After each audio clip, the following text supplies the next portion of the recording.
morning. This is the time and place for the Planning Hearing Officer meeting of February 23rd, 2011. My name is Vilia Zamaitaitis, and I will be conducting the hearing as the hearing officer.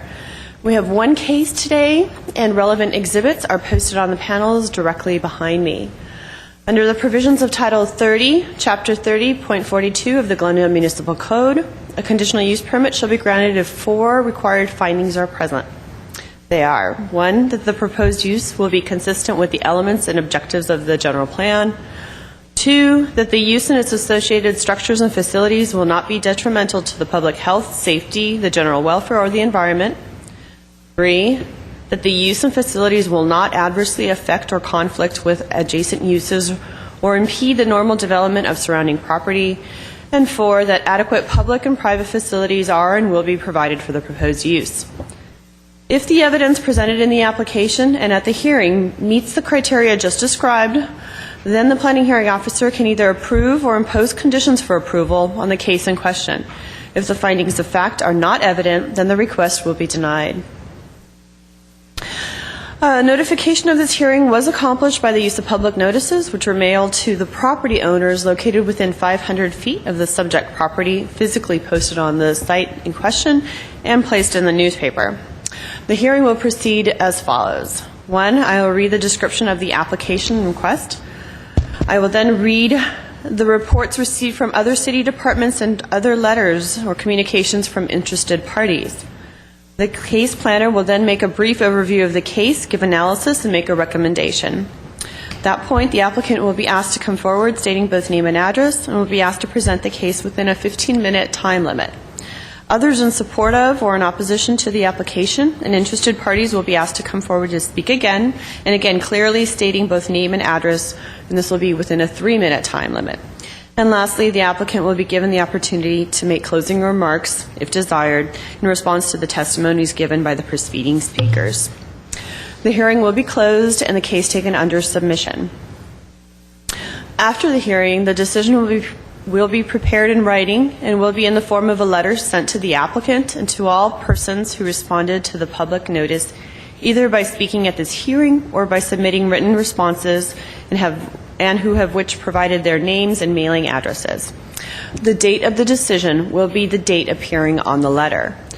Under the appeal provisions of Title 30, Chapter 30.62, the decision may be appealed to the Planning Commission within 15 days of the date of the decision. Anyone wishing to appeal may obtain forms and brochures and the procedures from Building and Safety Permit Services Center located on the first floor of the Municipal Services Building. If you wish to speak, please write your name and address on one of the speaker cards which have been provided by the front door and submit it to our planning assistant. I would also like to inform everyone that the official proceedings of the the planning hearing officer hearing are recorded on tape as part of the public record. Which brings us to the one item on today's agenda, which is a conditional use permit case number PCUP 2010-033. The project is located at 2209 Honolulu Avenue. The applicant is Rodney Kahn, and the owners are the Gelsinger Family 1992 Trust. The case planner is Gabriel Reza. The project description, it's an application for a conditional use permit to allow the on-site sales, service, and consumption of alcoholic beverages, beer and wine, at a full-service restaurant located at 2209 Honolulu Avenue in the CR zone, described as portions of Lot 71 and 72, tract number 1701. Right, having looked through the submitted comments from other departments, the police comments are the most pertinent to this particular CUP application. Comments from the police include Zeke Smokehouse is located in Census Tract 3006, which allows for 7 on-sale establishments. There are currently 35 on-sale establishments in this tract. Zeke Smokehouse is one of the existing 35. Based on Part 1 crime statistics for Census Tract, in 2009, there were 135 crimes, 63% above the average citywide average of 84. But again, this is an established business with an existing ABC license. There were suggested conditions of approval, actually 11 conditions of approval. One, that at all times the premises are open for business. The service of alcoholic beverage sales may be only in the areas designated by the ABC license. Second condition was a time limit, 11 a.m. to 2 a.m. each day of the week.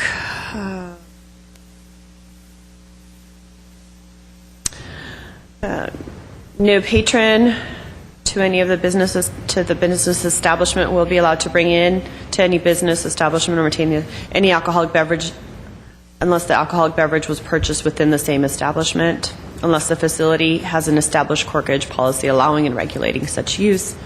Fourth, the restaurant shall remain open to the public during business hours. 5, this premises may not be utilized for banquets, private parties, or other events unless it complies with the city's banquet hall conditions.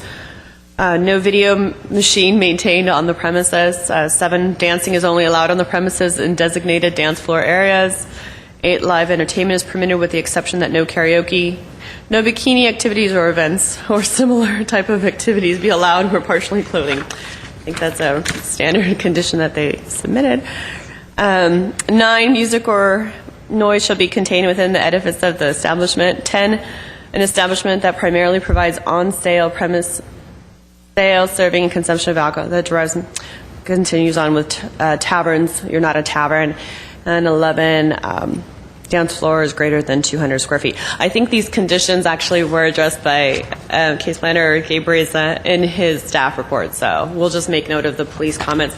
Other than that, I did not see any significant or substantial comments. Everything else is status quo, and the majority of the departments either said no comments whatsoever or just listed standard conditions.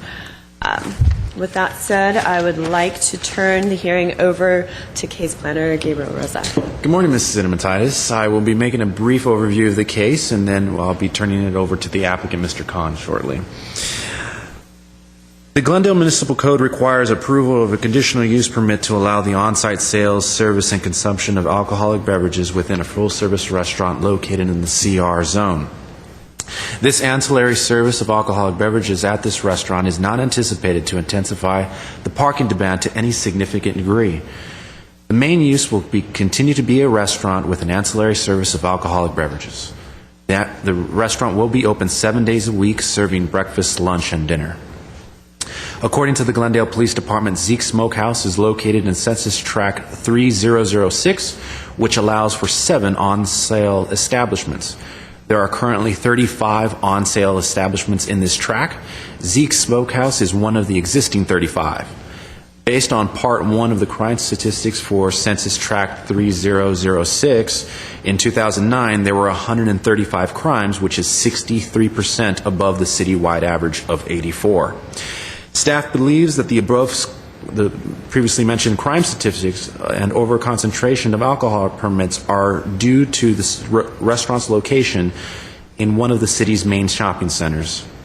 Although the crime percentages in the above citywide average of the, although the crime percentage is above the citywide average, the Glendale Police Department did not indicate any major concerns regarding this application.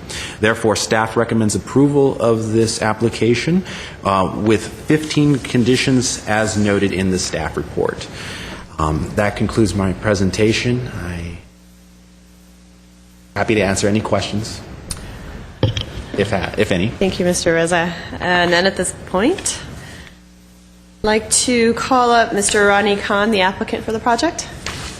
Good morning. My name is Rodney Kahn, and my offices are located at 1111 North Brand Boulevard, Suite 403 here in the city of Glendale.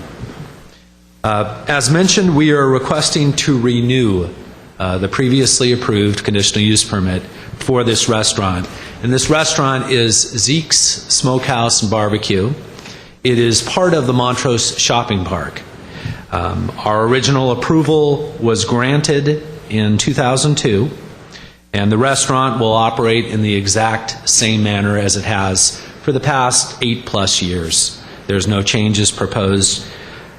The restaurant hours of operation are Monday through Thursday from 11 a.m. to 9 p.m., Friday from 11 a.m. to 10 p.m., Saturday from 8 a.m. to 10 p.m., and then Sunday from 8 a.m. to 9 p.m.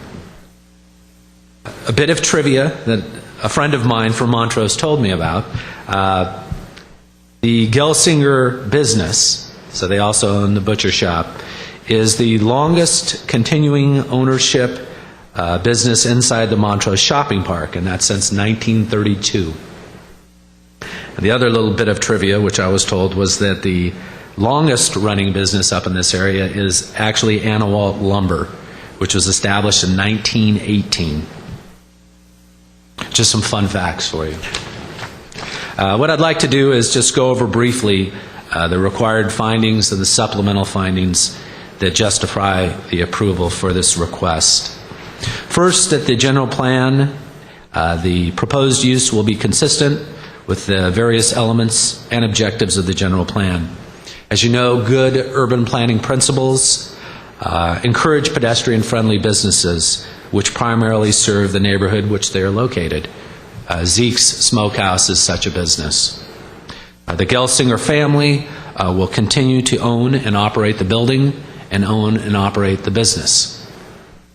The restaurant has proven itself to be an asset to the Montrose Shopping Park, and the incidental sale of alcoholic beverages with food service only has enhanced the dining experience to its customers.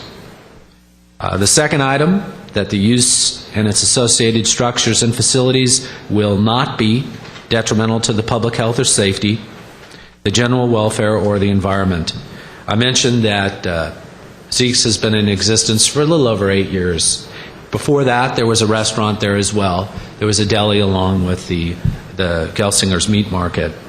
In terms of police calls, there have been no police calls at this business establishment for any reason over the past 8+ years.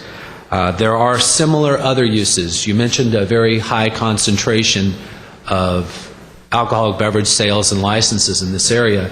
It's due to the Montrose Shopping Park. There are a number of restaurants in this area, and it's actually very complementary. The other businesses, the other restaurants also conduct themselves in a very professional manner as well. In addition, there will be and has been continuous compliance with all federal, state, county, and local requirements, which includes alcoholic beverage control. The use and facilities will not adversely affect or conflict with adjacent uses. The original approval had 19 conditions of approval. We have complied, or Zeke's has complied with all of them over the past several years, and proven itself to be a good neighbor to the Montrose Shopping Park and the other businesses in the neighborhood. Adequate public and private facilities such as utilities, landscaping, parking spaces, and traffic circulation, all of these items will remain unchanged and be unaffected by this renewal. Public and private provisions are available on-site or in adjacent properties for this facility's use.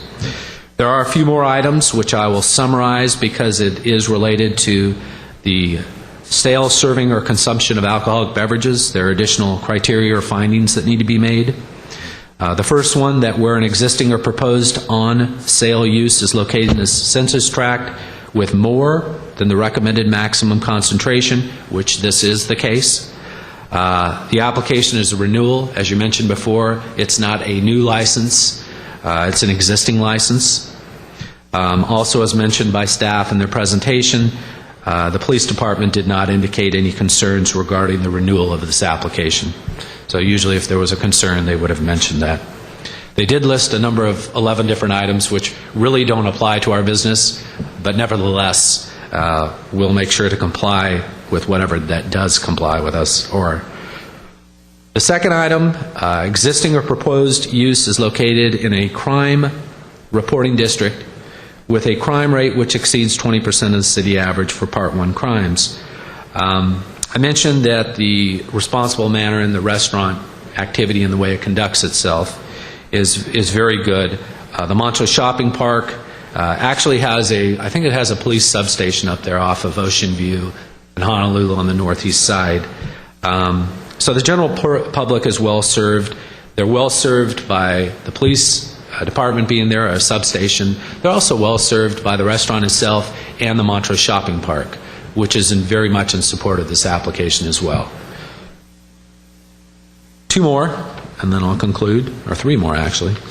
That the existing or proposed use does not or will not adversely impact any church, public or private school, college, daycare facility, public park, library, hospital, or residential use.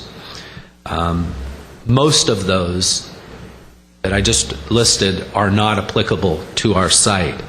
What is applicable is we do have residential land uses to the north off of Florencita Drive. Those land uses are about 300 to 400 feet away from us. And it has been shown over the last several years that our business, this business, has not negatively impacted those uses by our restaurant's activities. That adequate parking and loading facilities are or will be provided for the existing use. You've been to our location, and you know the Montrose Shopping Park. Directly northwest of our site is a very large public parking lot that has hundreds and hundreds of parking spaces in it that people who are patronizing the restaurant can use. Also, both the Metropolitan Transit Authority, MTA, and the Glendale B Line have services that serve this location in this neighborhood. Last, that notwithstanding consideration of the criteria listed in subsections 1 through 4, the existing or proposed use does or will serve a public necessity or public convenience proposed for the area. Zeke's Smokehouse complements the experience, as I mentioned, for people that are coming to the Montrose Shopping Park. The quality of the restaurant and the pride and ownership portrayed by the Gelsinger family will continue to benefit the greater Glendale community. That concludes that part of my presentation. I did go over the staff report. There were conditions of approval, which we agree to comply with all of them, but there is one that we would ask that you consider modifying, and that is condition number 14, which states that the authorization granted herein shall be valid for a period of 5 years. And what I would request is that the Gelsinger family, Zeke's Smokehouse, has proven itself over the past several years to be a very good, very responsible business. And we would ask that you consider that the approval granted be for 10 years instead of the 5 years. Other than that one minor change, we would agree to comply with all the other conditions. And that would conclude my presentation. If you have questions, I'd be happy to answer them. No, thank you, Mr. Kahn. Thank you. Do you have a speaker card from Mr. Kirk Gelsinger, the owner of the property? Would you like to speak, Mr. Gelsinger? Just everything I'd be saying. All right. Thank you. Okay.